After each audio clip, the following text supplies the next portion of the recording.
Hello friend, नैतिक IAS academy के platform पे आप सभी का स्वागत है। विगत कई दिनों से हम लोग पश्चिमी राजनीतिक विचारक के रूप में प्लेटो को पढ़ा, अरस्तु को हम लोग पढ़ रहे हैं। अरस्तु के कई सारे राजनीतिक विचारकों को हम लोग को पढ़ने के बाद आज जो है अरस्तु के जो महत्वपूर्ण विचार हैं वह संविधान का वर्गीकरण और आदर्श राज्य की अवधारणा और शिक्षा संबंधी योजना, इन तीन अवधारणाओं को हम लोगों को आज पढ़ना है। अरस्तु की सबसे पहले जो इस अवधारणा है संविधान का वर्गीकरण, उसको हम लोग को पढ़ना है। देखिए, संविधान का वो जो वर्गीकरण है, यूनानी राजनीतिक चिंतकों में संविधान का टॉपिक लिख देते हैं, संविधान का वर्गीकरण।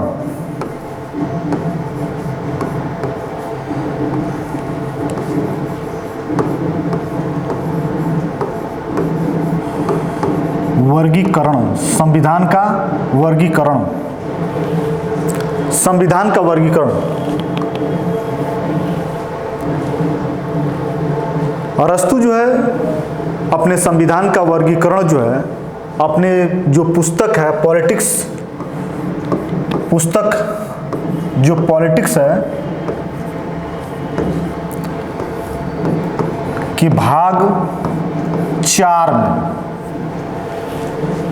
संविधान की जो अरस्तु की पुस्तक है पॉलिटिक्स, उसके भाग 4 में अरस्तु जो है संविधान के वर्गीकरण का वर्णन करता है। संविधान का वर्गीकरण करने से पहले एक चीज हम लोग जान लिया जाए, जो यूनानी राजनीतिक परंपरा रही है उसमें यह रही है कि जो राज्य है, सरकार है, समाज है, इन सब में कोई भिन्नता नहीं किया गया।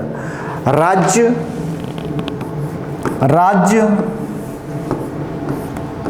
सरकार और समाज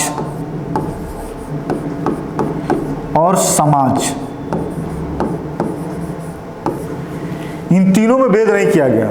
कई बार परीक्षाओं में पूछा भी है कि क्या प्लेटो राज्य और सरकार में अंतर करता है, समाज और राज्य में अंतर करता है? नहीं।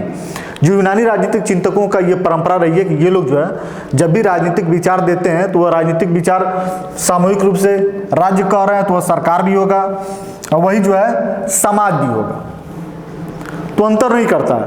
यहाँ यदि संविधान की बात किया जाए तो संविधान की चर्चा करते समय भी यह जो है राज्य का, सरकार का और दल, इन तीनों को मिलाकर इस संविधान की बात करता है। यह भी प्रश्न आपसे पूछ सकता है। संविधान की चर्चा करते समय अरस्तु जो है किनको एक मानता है? तो राज्य को एक मानता है, सरकार को एक मानता है और दल को एक मानता है।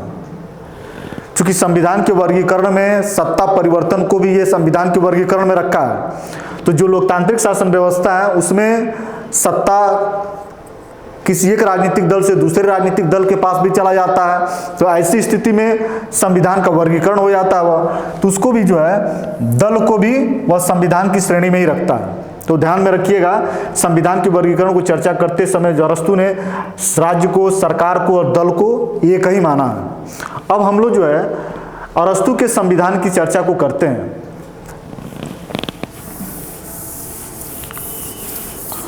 संविधान की वर्गीकरण को शुरू करने से पहले अरस्तु के एक संविधान के संदर्भ में महत्वपूर्ण स्टेटमेंट है जिसमें अरस्तु कहता है कि संविधान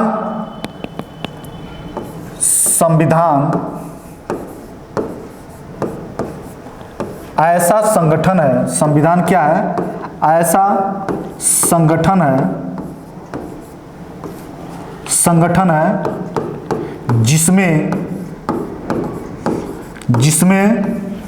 संविधान ऐसा संगठन है जिसमें राज्य के सर्वोच्च पदों का निर्धारण होता है, जिसमें राज्य के सर्वोच्च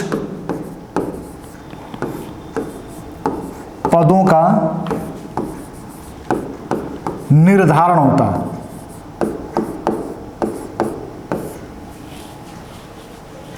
सर्वोच्च पदों का निर्धारण होता है और यह सर्वोच्च पद किसके पास होगा यह भी तय होता है, और यह सर्वोच्च पद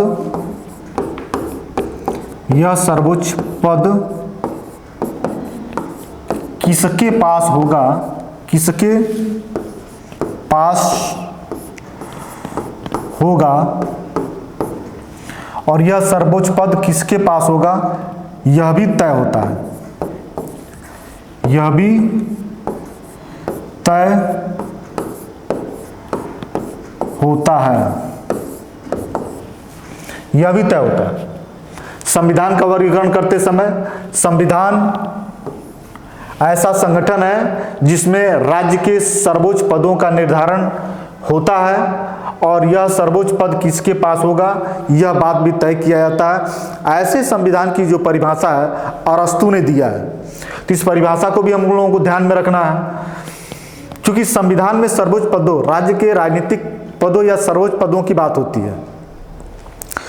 तो यह राजनीतिक जो सर्वोच्च पद है वास्तव में है क्या, वह राजनीतिक सर्वोच्च पद सरकार ही है। तो संविधान की वर्गीकरण करने में यह वास्तव में सरकार का वर्गीकरण करता है। ठीक है, संविधान की परिभाषा देने के बाद जो इसका वर्गीकरण करता है वह संविधान का नहीं है बल्कि वह सरकार का वर्गीकरण है। इस वर्गीकरण को देखा जाए तो संविधान का जो वर्गीकरण करता है इसका दो महत्वपूर्ण आधार होता है। एक तो शासन सत्ता कितने व्यक्ति के हाथ में हो, और उस शासन जो सत्ता है वह सामान्य हित में है कि अपने हित में है, उसका वास्तविक स्वरूप और विकृत स्वरूप उसकी वो चर्चा करता है। एक एक करके हम लोग देखते हैं। संविधान के वर्गीकरण में जो अरस्तु ने वर्गीकरण बनाया वह बनाया कि सत्ता कितने व्यक्ति के हाथ में है, सत्ता कितने व्यक्ति के हाथ में है, कितने व्यक्ति के हाथ में है, और दूसरा बताया इसका वास्तविक रूप क्या है, वास्तविक रूप, और बताया विकृत रूप, विकृत रूप क्या है। ठीक है, वास्तविक रूप का मतलब है सामान्य हित में किया जाने वाला कार्य, सामान्य हित के कार्य, सामान्य हित के कार्य ये तय करेंगे उसके वास्तविक स्वरूप को, और विकृत रूप तय करेंगे निजी हित में कार्य, निजी हित में कार्य, निजी हित में कार्य। ठीक है, सत्ता कितने व्यक्तियों के हाथ में है यह आधार होगा, और उसका वास्तविक स्वरूप क्या होगा और उसका विकृत रूप क्या होगा, इसी को अपने वर्गीकरण में बनाया है। तो सबसे पहले देखा जाए यदि व्यक्ति एक व्यक्ति के हाथ में, यदि सत्ता जो है, सत्ता जो है एक व्यक्ति के हाथ में होगा, एक व्यक्ति के, यदि सत्ता एक व्यक्ति के हाथ में है और वह व्यक्ति सामान्य हित में कार्य कर रहा है तो वह होगा राजतंत्र। राजतंत्र, सत्ता एक व्यक्ति के हाथ में होगा और सामान्य जनता के हित में वो कार्य कर रहा है तो वह राजतंत्र है। यदि यह राजतंत्र, यह शासक यदि अपने हित में कार्य करने लगे, शासन की शक्ति का प्रयोग अपने हित में करने लगे, अपने निजी हित में करने लगे, तो यही राजतंत्र जो है आतताई तंत्र में बदल जाता है।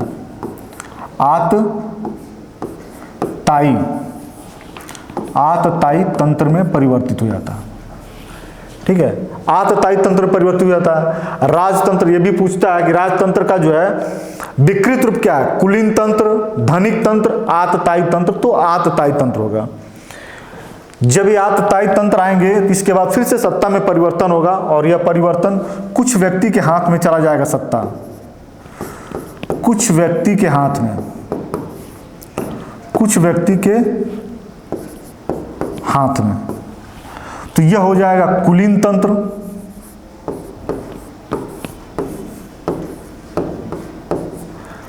कुलीन तंत्र हो जाएगा।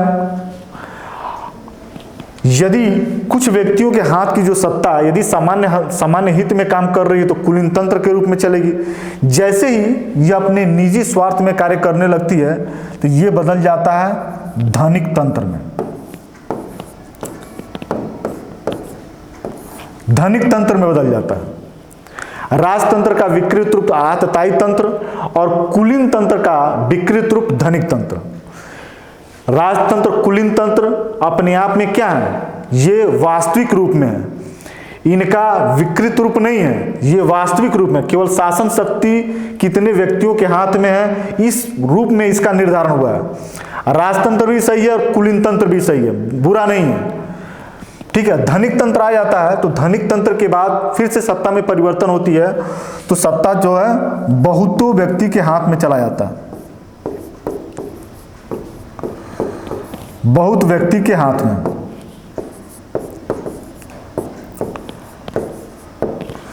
अब बहुत व्यक्ति के हाथ में चला गया तो ये हो जाएगा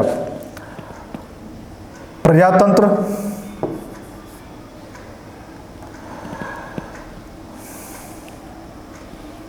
इसको इसने कहा है पॉलिटी, पॉलिटी,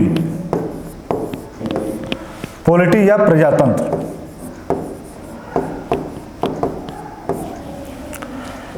यह समान हित में काम करती तो ठीक है, इस रूप में रहेगी, पॉलिटी के रूप में रहेगी।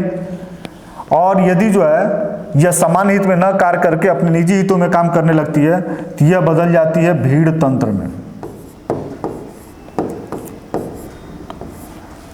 भीड़ तंत्र में। अब इसमें प्रश्न इस तरीके से बनता है कि शासन के रूप में अरस्तु जो है सर्वश्रेष्ठ शासन किसको मानता है? तो सबसे सर्वश्रेष्ठ शासन जो है अरस्तु राजतंत्र को मानता है। सबसे व्यवहारिक शासन किसको मानता है? तो पॉलिटी को मानता है। सबसे व्यवहारिक शासन, श्रेष्ठ शासन नहीं, व्यवहारिक शासन। और प्रजातंत्र को यह क्या कहता है? भीड़ तंत्र कहता है।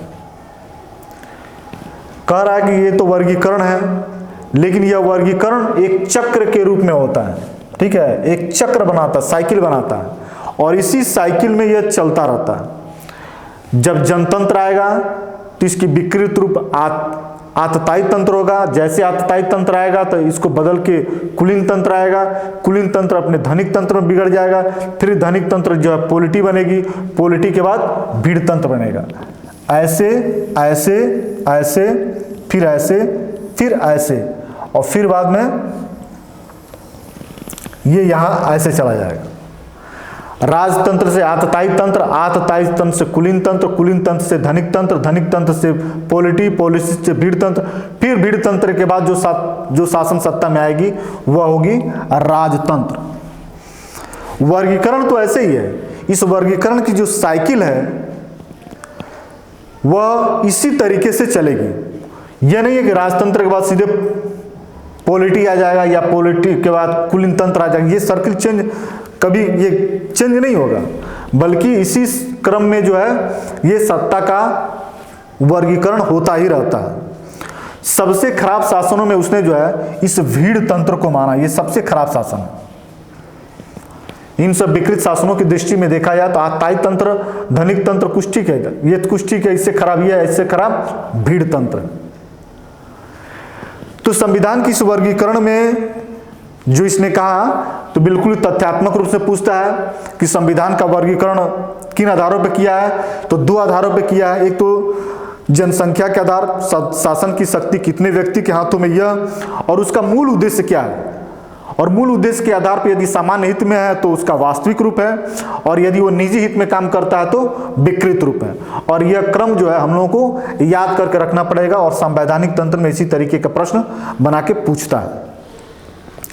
इन संवैधानिक वर्गीकरण के जो बातें हैं इसमें गिलक्राइस्ट ने कहा कि अरस्तु द्वारा ये जो संविधान का वर्गीकरण है यह आधुनिक तो नहीं है, लेकिन यह वर्गीकरण अपने आप में क्या है, ऐतिहासिक है। इस चीज को, स्टेटमेंट को देख लिया जाए जरा। गिलक्राइस्ट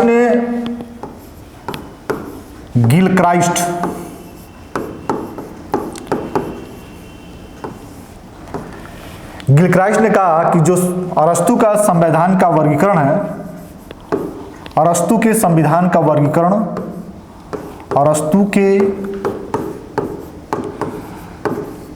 संविधान का वर्गीकरण, अरस्तु के संविधान का वर्गीकरण, अरस्तु के संविधान का वर्गीकरण, अरस्तु के संविधान का वर्गीकरण आधुनिक तो नहीं है, आधुनिक तो नहीं है, आधुनिक तो नहीं है, लेकिन ऐतिहासिक जरूर है, ऐतिहासिक जरूर है। ठीक है, गिलक्राइस्ट के इस टिप्पणी के बाद जो है हम लोग अरस्तु के संविधान के वर्गीकरण की चर्चा को यहीं समाप्त करेंगे। बहुत ज़्यादा प्रश्न में जो टेबल था उसी टेबल को ध्यान में रखना है, उसी टेबलों के अंतर्गत से प्रश्न पूछता है और पूछा भी है। ठीक है, इसके बाद से जो है हम लोग अरस्तु के आदर्श राज्य की चर्चा करेंगे। अरस्तु के आदर्श राज्य, अरस्तु के आदर्श राज्य,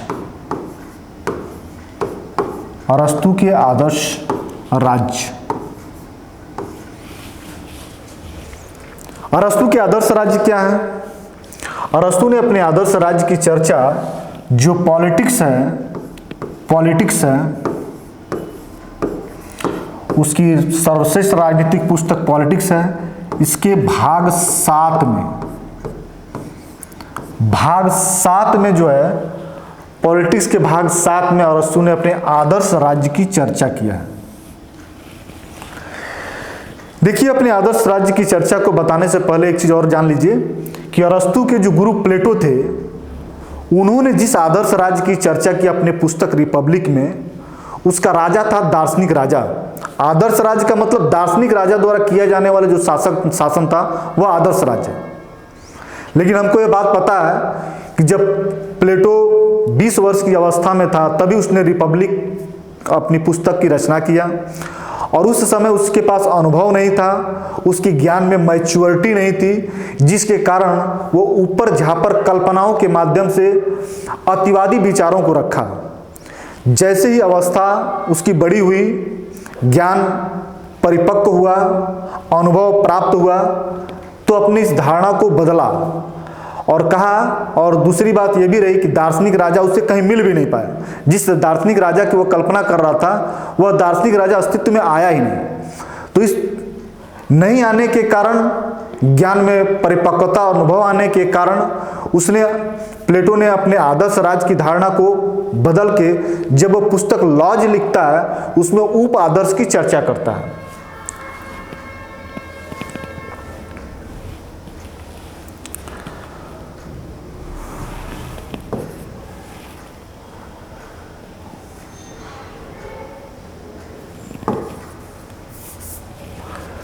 उसमें प्लेटो जो है उप आदर्श की चर्चा करता है।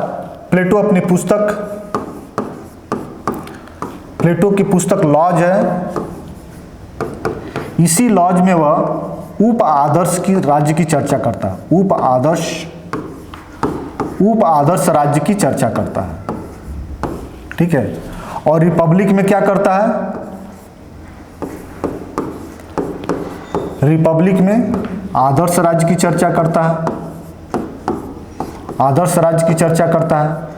दोनों में क्या अंतर है कि आदर्श राज्य दार्शनिक शासन के द्वारा शासन होगा, दार्शनिक राजा के द्वारा शासन होगा, और जो उप आदर्श है यह विधि का शासन होगा, विधि का शासन होगा। अरस्तु जो है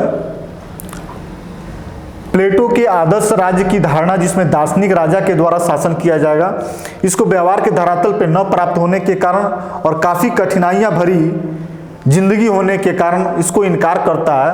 और प्लेटो द्वारा लिखी गई लाज में जो आदर्श राज्य की चर्चा है, जिसमें विधि के शासन के अस्तित्व को ही स्वीकार किया गया, इसी से प्रभावित होकर इसका अनुसरण करता है। तो हमको इस बात का भी ध्यान रखना होगा कि प्लेटो अपने आदर्श राज्य की जो चर्चा है, प्लेटो के लाज में उप आदर्श राज्य की जो चर्चा की गई है, उसी का अनुसरण करता है। एक बात और ध्यान दीजिएगा कि प्लेटो ने विधि के शासन को लाज में स्वीकार तो किया, लेकिन कहीं भी श्रेष्ठ शासन के रूप में वह आदर्श राज्य और दार्शनिक राजा के ही अस्तित्व को स्वीकार करता है। यदि आपसे पूछा जाता है कि प्लेटो सर्वश्रेष्ठ शासन के रूप में किसको मानता है, तो दार्शनिक शासक और राजतंत्र को ही मानता है। क्योंकि यह नहीं मिलता है तो व्यवहार के धरातल पर वह उप आदर्श राज्य की चर्चा करता है, जो अपनी पुस्तक लॉज है। लेकिन कहीं ना कहीं उसके मन में यह बात है कि हमको राजतंत्र ही मिलना चाहिए, दार्शनिक शासक ही मिलना चाहिए। और दार्शनिक शासक, इस बात को प्लेटो अरस्तु भी स्वीकार करता है। यदि व्यक्ति सद्गुणी है, नैतिक है और सर्वश्रेष्ठ है, तो उसके आगे कानून की शासन का कोई मोल भाव नहीं है। लेकिन बशर्ते वह व्यक्ति क्या होना चाहिए, पूर्णतः श्रेष्ठ और सर्वश्रेष्ठ होना चाहिए। लेकिन व्यवहार के धरातल पर ऐसा देखा जाता है कि सर्वश्रेष्ठ व्यक्ति की प्राप्ति नहीं हो पाती है, इसलिए व्यवहारिक शासन के चलाने के लिए कानून के शासन को स्वीकार किया जाता है। तो प्लेटो की जो आदर्श राज्य है, वह वास्तव में प्लेटो द्वारा लॉज में उप आदर्श राज्य की जो चर्चा है वही है। ठीक, ये दो तीन बातें हम लोगों को ध्यान में रखना है। अब हम लोगों को ये देखना है कि प्लेटो का जो आदर्श राज्य है उसकी विशेषता क्या है। यही आपसे प्रश्न पूछेगा, प्लेटो के आदर्श राज्य की निम्न विशेषताएं कौन कौन से, विकल्प दे देगा, उपरोक्त में से कोई नहीं रहेगा। तो उसके आदर्श राज्य की भी हम लोग देख ले जाए कि प्लेटो की आदर्श राज्य क्या रही है, कि क्या विशेषता रही है। प्लेटो की नहीं, अरस्तु की। अरस्तु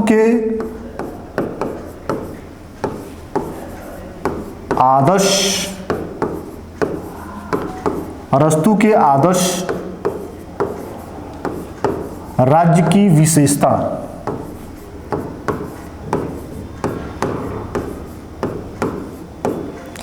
प्लेटो के आदर्श राज्य की विशेषता,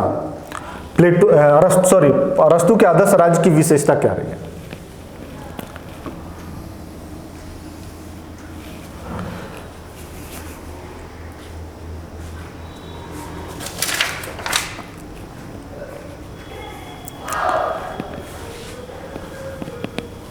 व्यक्ति के नैतिक विकास को बढ़ाना, व्यक्ति के नैतिक विकास को बढ़ाना,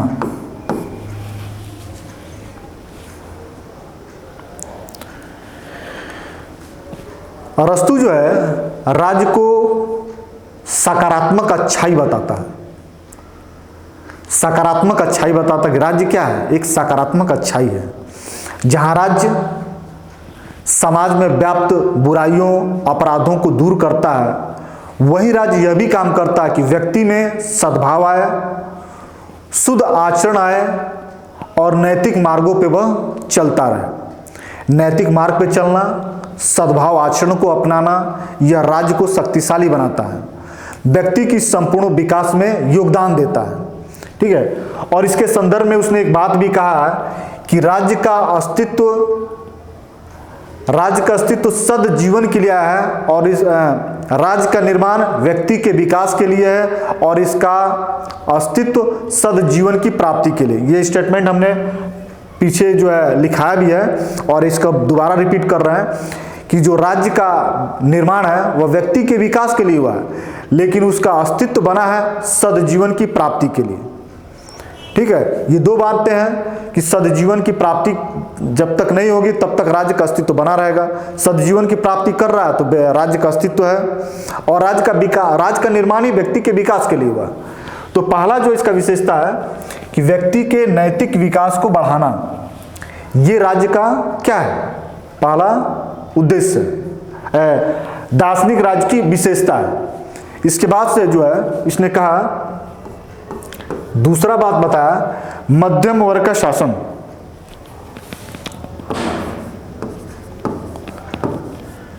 मध्यम वर्ग का शासन होना चाहिए।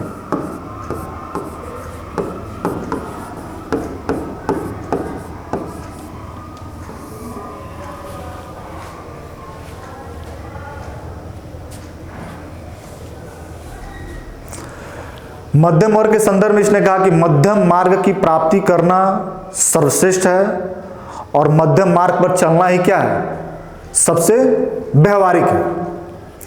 मध्यम मार्ग को प्राप्त करना सर्वश्रेष्ठ है और मध्यम मार्ग पर चलना ही व्यवहारिक है। ये बात जो है अरस्तु ने अपने स्टेटमेंट के रूप में कहा। ये पूछता भी है कि किसने यह कहा कि मध्यम मार्ग की प्राप्ति सर्वश्रेष्ठ है और मध्यम मार्ग पर चलना ही क्या है, व्यवहारिक है। उसने कहा कि जो समाज का मध्यम वर्ग होता है वही शासन व्यवस्थाओं को चलाए और शासन में भागीदार बने तो ज़्यादा बेहतर है। इसके पक्ष में इसने एक तर्क दिया कि शासन में जो धनिक वर्ग होते हैं उनके सामने सबसे बड़ी समस्या ये होती है कि धनिक वर्ग का झुकाव ज़्यादातर अत्याचार और अपराध की तरफ होता है। ठीक है, कल्याण की तरफ नहीं होती है। बनावटी बातें कल्याण की होती है लेकिन काम उनका हमेशा अपराध और आतिताई अत्याचारों के प्रति होता है। और दूसरी बात इसने कहा कि जो निर्धन वर्ग होता है उसके अंदर तुच्छ बातें होती है, तुच्छ आचरण के प्रति ज़्यादा झुकाव होता है। और जो मध्यम वर्ग होता है इन दोनों आतिताई विचारों से क्या होता है, वो वंचित होता है। वंचित होने के नाते जो मध्यम वर्ग यदि शासन करेगा, तीन अवगुणों से वंचित रहेगा, इन बुराइयों से वंचित रहेगा, तो शासन का कार्य सही तरीके से करेगा। मध्यम वर्ग के बारे में दूसरी भी इसने दूसरी बातें इसके पक्ष में ये रखा कि जो मध्यम वर्ग है उस पे जो धनिक वर्ग है वह भी विश्वास करता है और जो निम्न वर्ग है वह भी विश्वास करता है। निम्न वर्ग को धनिक पर विश्वास नहीं होता, धनिक वर्ग को निम्न वर्ग पे विश्वास नहीं होता। दोनों एक दूसरे के विरोधी विचारधारा के होते हैं। जो मध्यम वर्ग होता है इन दोनों वर्गों के विचारों, दोनों के विश्वास को प्राप्त किया रहता है। इसलिए मध्यम वर्ग यदि शासन करता है तो शासन के कार्यों को सुचारू रूप से ये क्या करेगा, सही से करेगा। इसलिए अपने आदर्श राज्य में जो है प्लेटो मध्यम वर्ग के शासन को स्वीकार करता है। अर्थात जो पॉलिटी है, जो संविधान के वर्गीकरण में पॉलिटी है, इसको एक व्यावहारिक शासन के रूप में स्वीकार करता है। लेकिन इस बात को समझ लीजिएगा, वहां तो स्वीकार करता है लेकिन प्लेटो कहीं ना कहीं, जो प्लेटो अरस्तु से ये पूछा जाए, अरस्तु के संदर्भ में यह सर्वश्रेष्ठ शासन के रूप में किस शासन को स्वीकार करता है, तो पॉलिटी को नहीं करता है बल्कि यह राजतंत्र को ही सर्वश्रेष्ठ शासन के रूप में क्या करता है, स्वीकार करता है। राजतंत्र यदि सामान्य हित की जनता में चल रहा है तो सबसे क्या है, सबसे श्रेष्ठ है। और जो यदि राजा सामान्य हित में काम कर रहा है तो इसका मतलब उसका आचरण नैतिक है, सद्भाव वाला है, सद्गुण वाला है, तभी वह कार्य को कर रहा है। और सद्भाव और सद्गुणी वाले शासक को तो कानून के शासन से भी क्या करता है, बहुत ऊपर स्थान देता है। लेकिन व्यवहार के धरातल पर ऐसे लोग नहीं मिलते हैं। तो पॉलिटी वाला जो मध्यम वर्ग का शासन है ये ज़्यादा व्यवहारिक है और ज़्यादा जो है क्या है, इसकी संभावनाएं बनी रहती है। मध्यम वर्ग के बाद जो है इसने बताया, जो तीसरा है, तीसरी बात बताया जनसंख्या।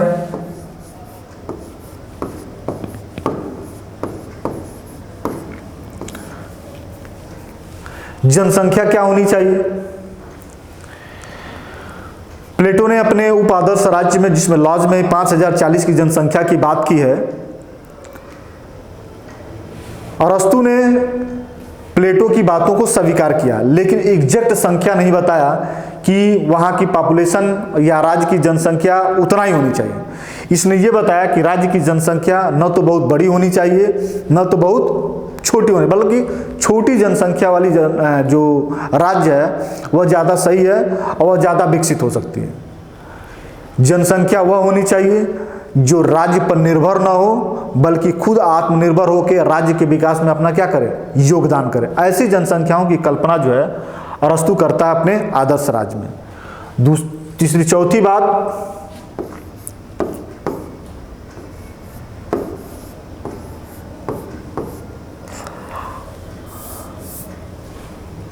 आदर्श राज्य का निवास।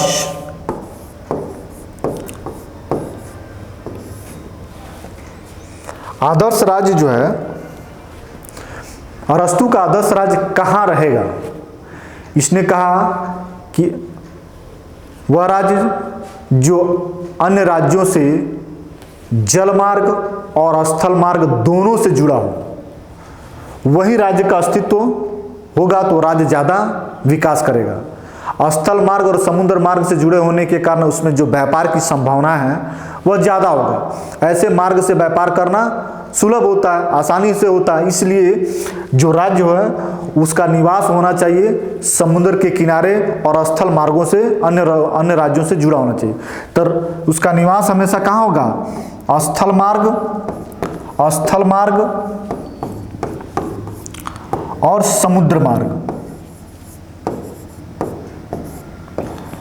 स्थल मार्ग और समुद्र मार्ग।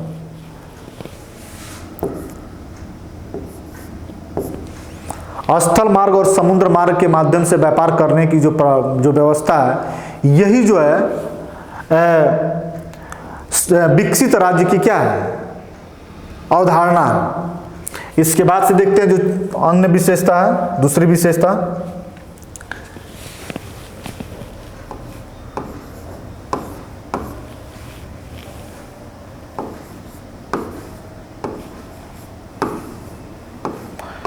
विधि की सर्वोच्चता। विधि की सर्वोच्चता।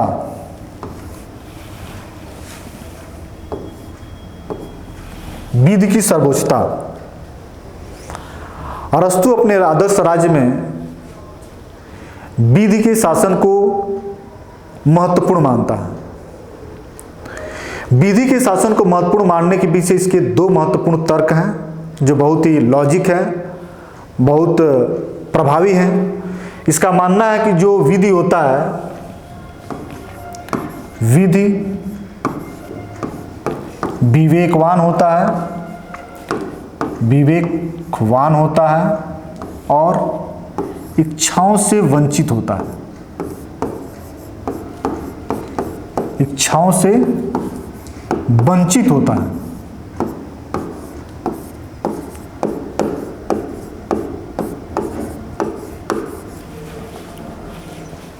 क्योंकि विधि को बनाने के लिए काफ़ी बुद्धि की जरूरत होती है, कई लोगों की बुद्धि उसमें लगी होती है, इसलिए इसमें विवेकवान की प्रवृत्ति होती है।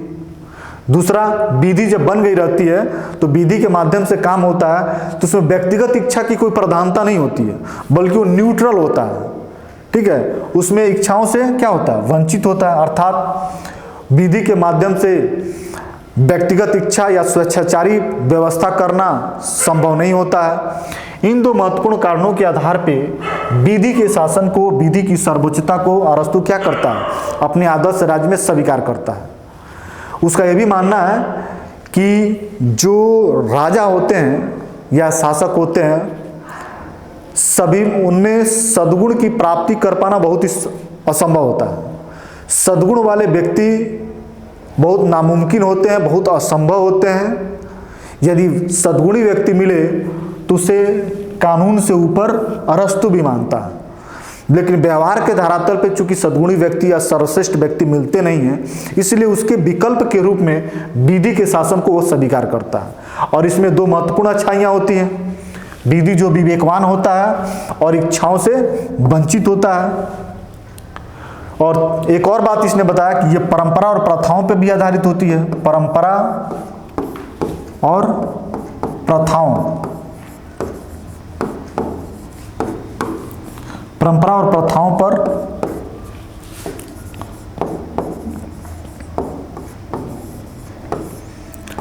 आधारित होता है।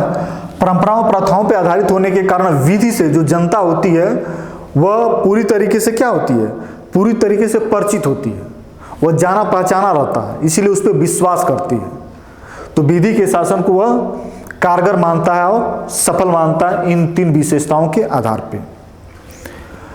अरस्तु की ये आदर्श राज्य की ये जो 4-5 विशेषताओं हम लोगों ने देखा, कहीं ना कहीं अरस्तु के जो अवधारणा है यह प्लेटो की आतिताई अवधारणा से बिल्कुल अलग है, बिल्कुल व्यवहार के धरातल पे है और बहुत सारी अच्छाइयों और प्रैक्टिकल को लेकर है। इसलिए अरस्तु यह अवधारणा जो है अरस्तु को बहुत ही व्यवहारिक और वैज्ञानिक अवधारणा देने के रूप में इनको क्या करता है, प्रस्तुत करता है। आदर्श राज्य की इस कल्पना के बाद इसमें आलोचनाएं की संभावना बहुत कम है, क्योंकि जो आदर्श राज्य है अरस्तु का, इसमें आलोचनाएं ना के बराबर है, क्योंकि व्यवहारिक बातों को ज़्यादा इसमें रखा गया है। अब जो है अरस्तु के जो ये क्या कहते हैं आदर्श राज्य की जो अवधारणा है, इसके बाद से जो हम लोग तीसरी जो इसकी अवधारणा है वह है उसकी शिक्षा संबंधी अवधारणा, जिसको हम लोग देखते हैं।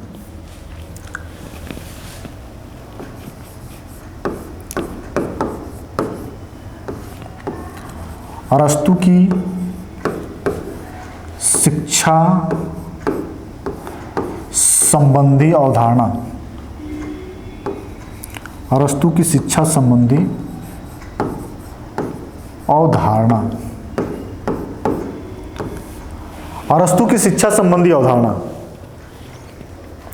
एक बात हम लोग ध्यान ले लिया कि अरस्तु को अपनी शिक्षा संबंधी अवधारणा देते समय बहुत माथापच्ची करने की इससे जरूरत नहीं पड़ी, क्योंकि इसने अपनी शिक्षा संबंधी अवधारणा को देते समय अपने गुरु प्लेटो की जो माथापच्ची वाली सोच थी उसी का अनुसरण करता और थोड़ा सा मॉडिफाई करके उसको प्रैक्टिकल बना के हमारे और आपके सामने वो क्या करता, प्रस्तुत करता है। जहां प्लेटो अपनी शिक्षा संबंधी योजनाओं को देने से पहले एथेंस की पूरी शिक्षा पद्धति का अध्ययन करता है, स्पार्टा की शिक्षा अध्ययन पद्धति का अध्ययन करता है, फिर दोनों को मिश्रण करके अपने एक बहुत लंबा शैक्षणिक कार्यक्रम प्रस्तुत करता है। वहीं जो है अरस्तु इन सब चीज़ों से वंचित होकर प्लेटो की बहुत लंबी जो शिक्षा योजना थी उसमें क्या करता है, उसको व्यवहारिक रूप से बनाता है। जहाँ प्लेटो अपनी शिक्षा योजनाओं को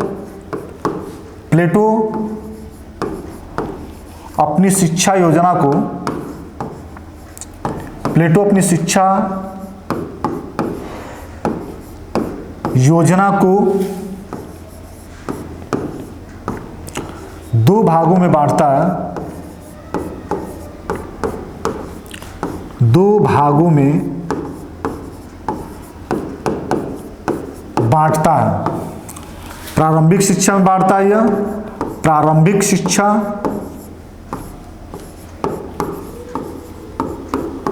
और उच्च शिक्षा, ठीक है। यह जो है 20 वर्ष की अवस्था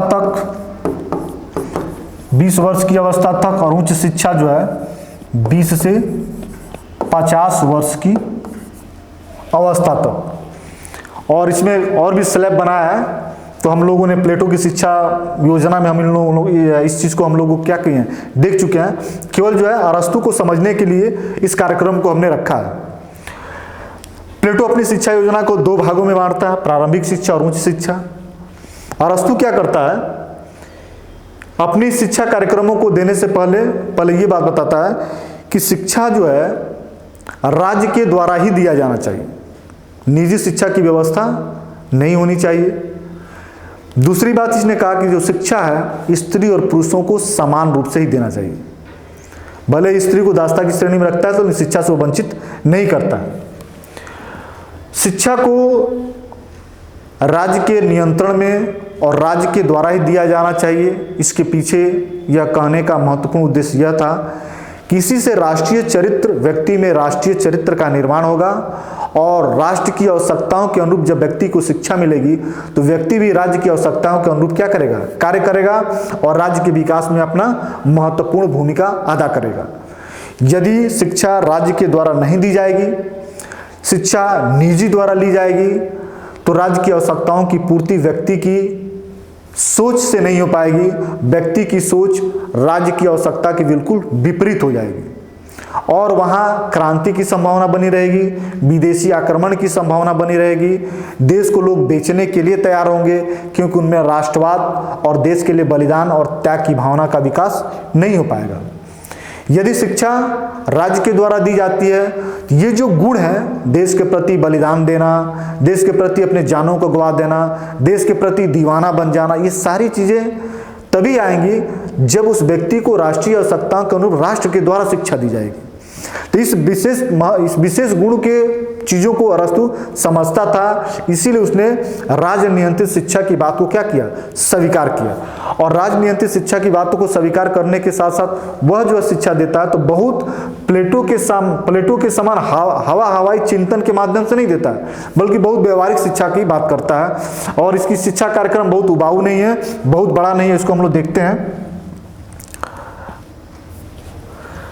अरस्तु की शिक्षा योजना।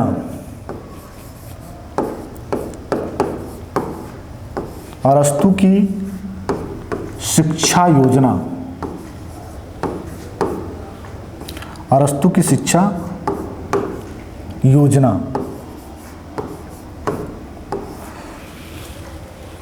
अरस्तु की शिक्षा योजना त्रिस्तर की थी।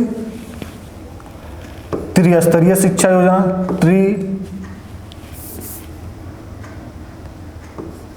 तीन स्तर की शिक्षा थी।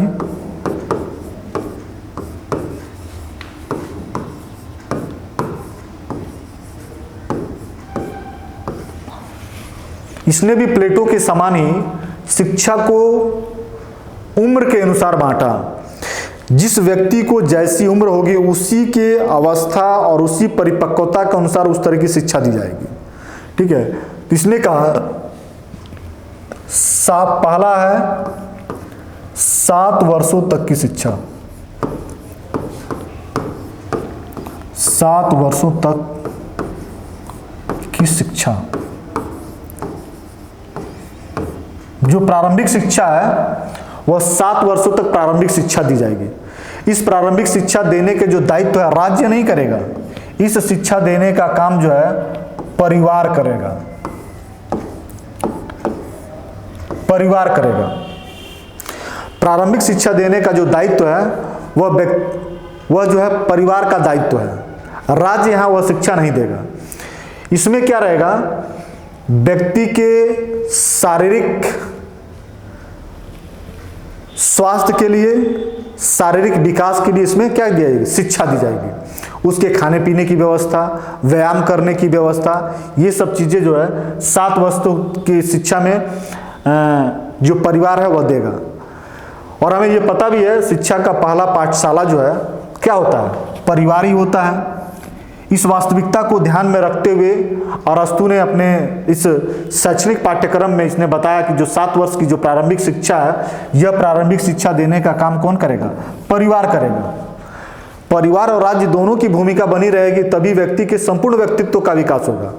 यदि छोटे बच्चों को परिवार से दूर रख के उनकी शिक्षा दीक्षा की व्यवस्था की जाएगी तो शायद जो शिक्षा का मूल उद्देश्य है कि व्यक्ति की शारीरिक, चारित्रिक और मानसिक विकास वो कोई ना कोई पक्ष उसका छूट जाएगा। ऐसी स्थिति में परिवार का रोल जो प्रारंभिक स्टेज की है उसमें ज़्यादा होनी चाहिए।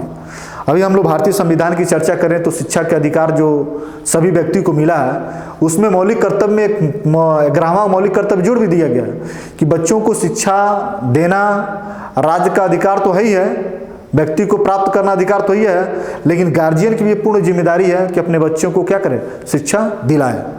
तो इस तरह की चर्चा जो है अरस्तु ने अपने पहले ही कर दिया था। एक चीज और जान लिया जाए, अरस्तु अपनी शिक्षा योजना में सबसे महत्वपूर्ण किसी चीज को देता है विषय को, तो वह है विषय संगीत।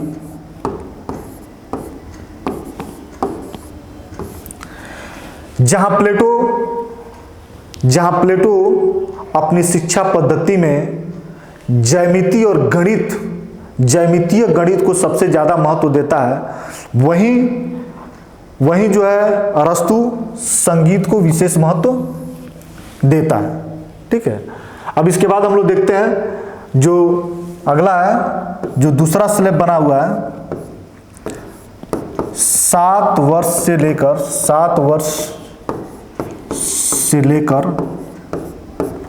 14 वर्ष।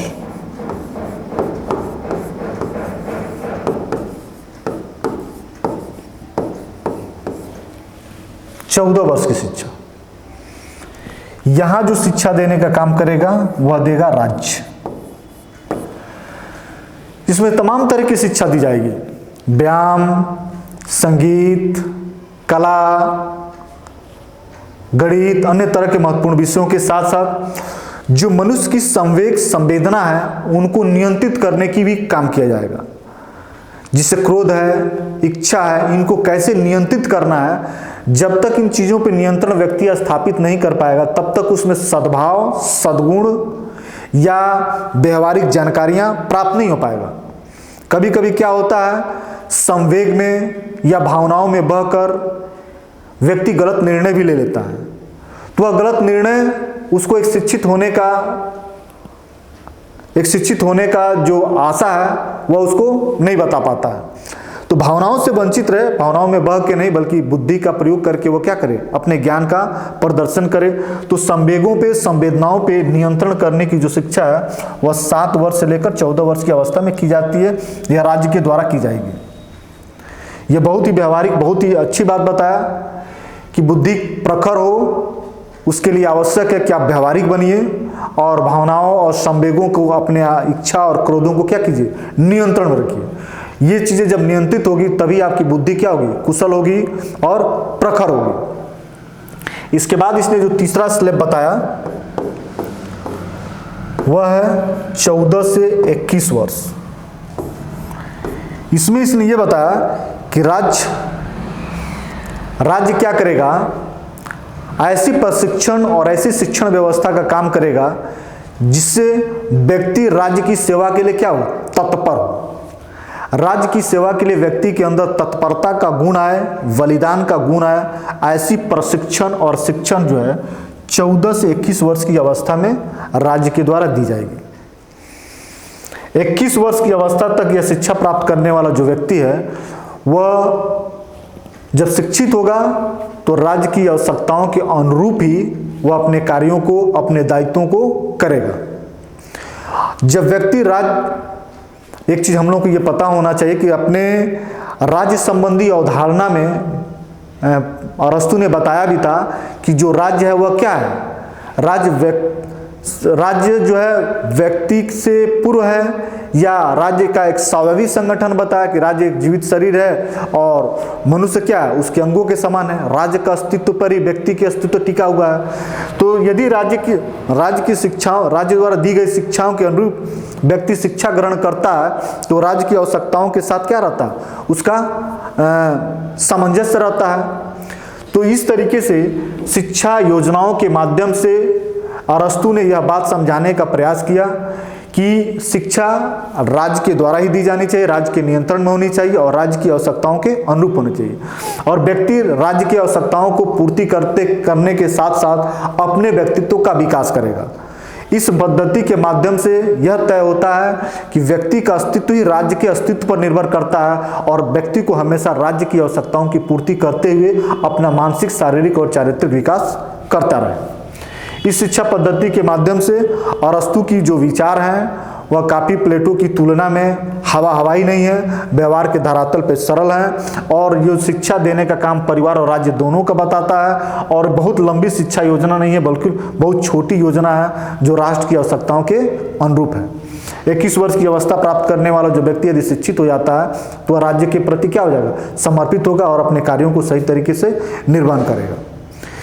इन सब टॉपिकों के साथ अरस्तु की इन 3 धारणाओं का आज हम लोगों ने पढ़ा, संविधान का वर्गीकरण, आदर्श राज्य की अवधारणा और शिक्षा संबंधी योजनाएं।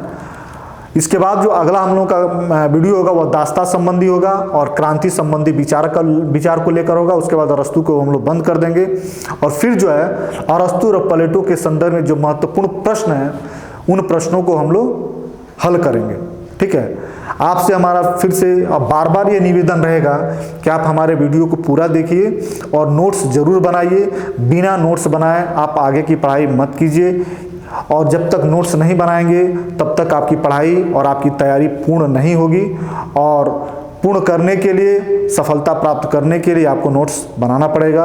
और जब भी नोट्स बनाइए तो हमको नोट्स जरूर दिखाइए, उसमें मैं करेक्शन करूंगा, तभी हमको ये पता चल पाएगा कि आप जो है हमारे बताए हुई जो हमारा लेक्चर है, जो हमारी वीडियो है, बहुत तत्परता और बहुत डेडिकेशन के साथ आप उसको ग्रहण कर रहे हैं।